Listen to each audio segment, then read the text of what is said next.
Hey guys, how you doing? It's Joe Doyle here. So, most tradesmen, most self-employed guys, all they want to do is just work. If you're a carpenter and you got a hammer, all you want to do is just hammer shit. All you want to do is just nail stuff all day long, right? If you're a plumber, you just want to plumb. And if you're a sparks, you just want to spark. And if you're a painter, I don't know what painters do, right? Anyways, let me tell you, most of the people who I will be dealing with, and I've got, just so you know, I help tradesmen, sole traders and small business owners make more money from their own existing business. I've been in the building game for a long time. Started off as a bricklayer, then moved on, set up a building company. You're doing about £1 million worth of work every year while we were there. Then I left the building game and now I'm just a full-time property guy, and I make all these videos here on Facebook for you beautiful people to try and help you replicate some of the success you got in your business. So help you replicate some of the success I got in my business so you can get that into your business, right? But the problem is most people are just too much grafters and not enough business minded, right? So I'll put together this 12-step program. We're not going to be able to get into the whole lot of it here now today, but I'm going to show you a little bit about it. I'm going to tell you a little bit about it. And if you want to find out more, depending on where you're watching this, there might be a button there, whatever. Or you can drop me a message. You can get in touch if you want to find out more about this. But let me just tell you, 1, 2, 3, 4, 5, 6, 7, 8, 9, 10, 11, 12. 12 steps, right? First one, if you're in business for yourself, you must know why you are in business. Why are you in business for yourself, right? Why don't you just go and get a job for someone else? If you're being honest with yourself, you can probably get a very similar amount of money by working for someone else. So why don't you go and work for someone else, right? The bigger the why you have, the bigger the reason that you know why you're in business, the more likely you will be able to stay in business when the going gets tough and you ask yourself questions. Why am I doing this? Sure, I'm better off working for someone else. You must, I repeat, you must know exactly why you are doing it. And you must know what you want from it. There's no point just going to work just for the sake of doing a day's work. You must know why. So for me, I use my business as a vehicle for wealth creation. I generate cash through my business and I put that cash then into property investments, and then I live off the rent from the property investments. The only money I spend is money that I get from rent, because any other money I earn, I put it straight into property deals. That's what works for me, right? So that's why I'm doing it. That's what I want. I'm a man on a mission. I want to get 100 million quid. It's going to take me another couple of years to get there, but I'm on the way, okay? You may not want to go that far, but that's not for me to decide. That's up for you, right? So you must have your why. You must know why you are doing this, right? Why you are doing it is the most important thing, right? After that then, you must understand tax. Most tradesmen, self-employed people, they are terrified of tax. And the reason why they're terrified of tax is they don't understand it.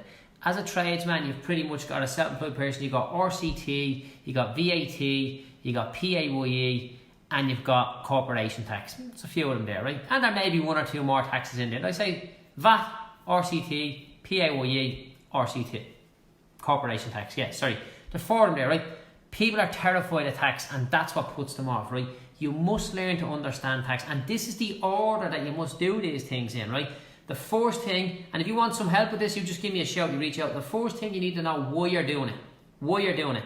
The second thing you must do is you must get an understanding of tax, and that's a 30 to 45 minute conversation to get a full understanding of tax to the point of where you can put it out of your mind and forget it. Let me give you one. I'm not a tax advisor, but I'm not, and I wouldn't give tax advice, but let me give you one tip if you're worried about tax. If you're starting off as a sole trader, you do not need to pay any tax until October of the following year. So whatever money you make during this year, you don't need to pay tax on that until October of the following year. And to be honest, if you're making profits in your year one, fair play to you, because most people don't, right? So just forget all about it. The tax you need to be careful of is VAT. If you go over 70 grand, you need to register for VAT. But we can talk about that again. Now, when you open your company account, you must open at the very minimum 2 accounts. One is your account to work from, and the other one is your VAT account. And what you do is, as you collect your money from your jobs and you're registered for VAT, you take the VAT out of your bank account and you put it into the VAT account straight away. That's the biggest reason why people get into trouble with the revenue, by not managing their VAT correctly. After that then, we need to look at your company name. There's no point in having a really weird, obscure name, right? You must have a company name that's descriptive of where you're based and the service you provide, so that people know at a glance exactly who you are, what you do, and where you're based. Okay? Other big point, now this is a big one here, this is one of the biggest ones, and maybe I should have had this at the start, right, is understanding cash flow. Cash flow and profitability are two different things, right? If you do a job and it costs the client 50 grand and you're going to make 20 grand and it's 30 grand to do the job, okay, so the client is paying 50 grand, you're paying out 30 grand, you're keeping 20. If you do a job like that and you pay everybody on the day you get paid and everybody pays you on the day they're supposed to and all that sort of stuff, you will always be in a situation where your cash flow will be neutral, it won't be stretched one way or other, right? And your profits will be there. However, if you do a job and you make 20 grand on the job, but the client is not paying you 10 grand for another 90 days for whatever reason, right? Well, you've only got 10 grand out of your 20 grand profit, right? And then if you do another job, let's say you're only making 10 grand profit on the job and the client leaves you short of 10 grand, but you have to pay everybody out. You're doing the job and you're going to have no more money left, no extra money left in the bank. Now what happens is, in a lot of instances, the contractor needs to pay out more than what he gets, and then he only gets his profit and his money back at the very end of the job, and that's what squeezes people. That's what squeezes them, is the cash flow, right? And profitability is different from cash flow. The next thing you must do is you must watch my Tom the Plumber video, because that will just explain absolutely everything in terms of the structure for a company of a sole trader of 2 or 3 or 4 men, right? You must also then understand the difference between a limited company and a sole trader. Now I'm giving you lots of different headings here, guys, right? And you don't be concerned if you don't understand them all here now, but this is what, you know, a healthy company has this going on from the absolute start. And if you don't have this, this should be compulsory. You should be made learn this before you even start to trade, because if you learn this, you ain't going to make any silly mistakes in the business. It's going to cost you money. You're not going to do something that's going to land you in trouble with the revenue, and you're not going to start jobs, and you're less likely to get ripped off by clients and stuff like that. But you must know the difference between a limited company and a sole trader. The way it works is, a limited company is a separate legal entity and it has limited liability. The liability is just attached to that entity in itself. Okay, whereas as a sole trader, you are the entity, so if anything goes wrong in the job, they can pursue you till the end of the world. Whereas if it's all done within a limited company, it's ring fenced, and any damages or liabilities stick with that company. After that then, you must look at the difference between the tax treatment of a limited company versus sole trader. Now, in its simplest format, right, as a sole trader, and you know, we don't want to get into it too much here now, I just want to give you the headings, but in its simplest format, a sole trader pays tax on his money as he earns it. A limited company, they only pay the tax as they draw the money from the company. So the money can stay in the company and you don't have to pay any income tax on the money when it's in the company. You do, however, have to pay corporation tax, which is a 12.5% tax, and you must pay that. You must pay that at the end of the year to any profits you must pay that at the end of the year to revenue based on any profits that's left in the bank, right? Now, I promise you this, guys, if you nail this from the start, you are going to be a far better, far efficient business owner. If you want to get access to the full list and all the details, just reach out to me, get in touch, and you will be a Premier League business owner, right? You'll be a Premier League sole trader. Most guys do not have this stuff going on, right? So that's just a little bit on limited company versus sole trader. The next thing we must look at is the company image, okay, which is like the image for the company. How do people see you? How do they see your company, right? If you are, you know, the example I always use is Lidl versus Marks and Spencer's. Surely there can't be different fields that grow the apples for Marks and Spencer's than they do for Lidl. I'm sure there's definitely not different cows. I'm sure they all come from the same place for the meat and the beef and all that sort of stuff. And I was chatting to someone the other day, they were talking about something, I think it might have been about bread, and they were saying it all comes from the same place. It's just in different wrappers. It all comes from the same place. It's just in different wrappers, right? But it's the image of the company. So if you're going to be trying to sell high-end stuff to high net worth individuals, you need to have a different image for the company than what you would if you're going to be selling lower end products to people that are not too bothered about, or to people that are completely price sensitive and they want the cheapest product there all along. So you must be very, very careful about the image that you portray. Let me give you an example, right? I make lots of videos here. I tell people all the time, I'm a bricklayer, you know, give it up. Then I was a builder, now I'm a property guy. I help you guys here, right? For some reason, I attract very few college graduate style individuals. And why is that? Because I'm not I'm out there looking to connect with the tradesmen, my own kind of people, right? So I don't attract too many doctors. I don't attract too many accountants coming to my courses or hiring me to help them. I don't attract too many solicitors, although I did today, funny enough, right? It's all tradesmen that I'm putting my messaging out there to. Tradesmen, I know exactly what you're going through, right? So when the guys come and they speak to me, they understand that I'm one of them. We all grew up the same way. We're all from the same background, right? If when they came in, I said, here, listen, you're going to be dealing with Sergio over here now. You're not going to be dealing with me. And he was some very posh, shirt and tie guy, not the image that I portray on my social media. It would like, that's not what we were expecting, Joe, you know? And that's fine.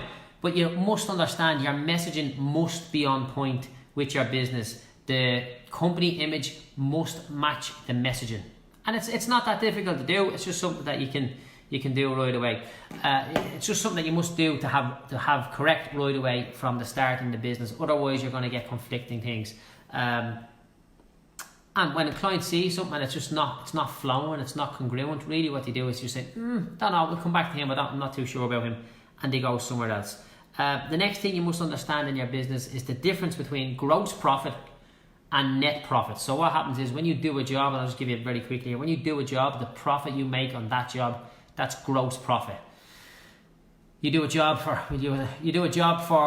50 grand to the client, it costs you 30. We're generous with the profits here. You got 20 grand left, right?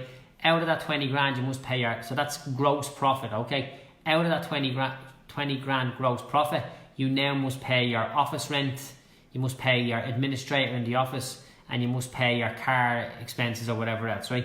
What's left after that then, that becomes your net profit. And what happens really is, what happens with a lot of guys is, they make money on the job, but their overhead is too big. And why is it too big? Because they went out and done silly things like bought brand new cars and big offices and all that sort of stuff, and they didn't actually need them. So the jobs themselves were profitable, they just weren't doing enough of them because the overhead was killing them. And that's what happens fairly regularly with small time operators, because the minute a payment goes amiss, something's late, there's a problem, the overhead is stretched straight away. So that's something that you just must be very careful of. You must know the difference between gross profit and net profit. The next one then brings us on to pricing a job. There's so many people out there who don't know how to price jobs correctly. And I'm going to just jump into my message here, because I actually just asked one of my clients there to send me on something. Did he send me something? No, he didn't. So I was just chatting with him there earlier on. He was pricing some jobs, and he was pricing them completely wrong, to the point where he was costing himself a fortune. So he priced a load of jobs and he got 4 of them. So I want to know how much more profit he made on these 4 jobs based on pricing them the way I showed him to price them.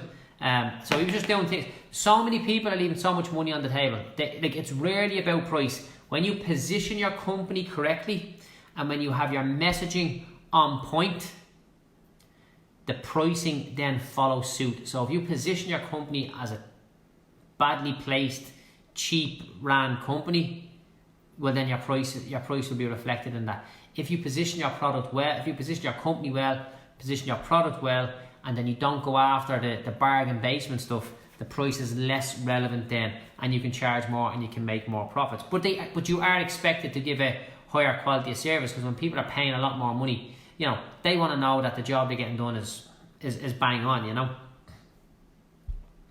After that then, I said messaging and positioning, and we've covered that roughly with a company image. The next thing is, I believe every sole trader or small business owner must be aiming to make a minimum of €500 per day. €500 profit per day. Now, if you believe that it can't be done, let me know in the comments. If you believe it can be done, I want to know. Let me tell you, it can be done, and that's what you must be doing. So remember there earlier on when I said, what is your why? Why are you doing this? I'm going to go out there and I'm going to do this, and I'm going to aim to make a minimum of €500 per day. If you make 501, not the James, we make €501, it's a successful day. If you make €499, it wasn't a successful day. Now look, we can live with making $4.99 per day, right? That is what you must be going for. That is what I insist that all my clients aim for at a very, very minimum. And there's a simple formula that you can follow through on that. Now, guys, I've just shared those few different bits and bobs, and more so the headings and the subheadings with you than anything else. I've put together a whole program that will teach you how to do all of these things one step at a time. Okay? If it's something that you want to get access to, or you want to get your hands on it, just click the button if there's a button here, whatever it is, or just type it in the comments below, or message the page, whatever else here. Trust me when I tell you this, guys, I've been around the block, I've made a lot of money, I've lost a lot of money, I've made a lot of money again, thankfully, right? I know how this stuff works. I've got literally, I've got over 200 and, well, I don't have 250, I have 240 clients that I help with their business on a daily, weekly, monthly basis. Either business or property investment expertise, right? I know this stuff inside out. If you have all of these things done, you're going to be walking around with a pep in your step, because this is the 12 biggest things that catches everybody out all of the time, and that's before you even start trading. So you're going in there, basically you're going to be arriving at the party the best dressed, best equipped man to deal with any eventuality that gets thrown at you. If you have this nailed, your life is going to be so much easier. If you have this nailed, I'd say it's going to put you in the top. It's going to put you in the top 5% of self-employed people, because most people have not got an absolute clue about this, and it's nearly like the boogeyman under the bed. They simply just won't look at it, don't go near it, terrified of it they are, right? And to be honest, it ain't that big a deal to fix, you know. So guys, I'll leave it with you. If you want to get access to that, give me a shout, get in touch. You know where I'm at. Thank you for watching. Stay cool. I'll see you all at the top.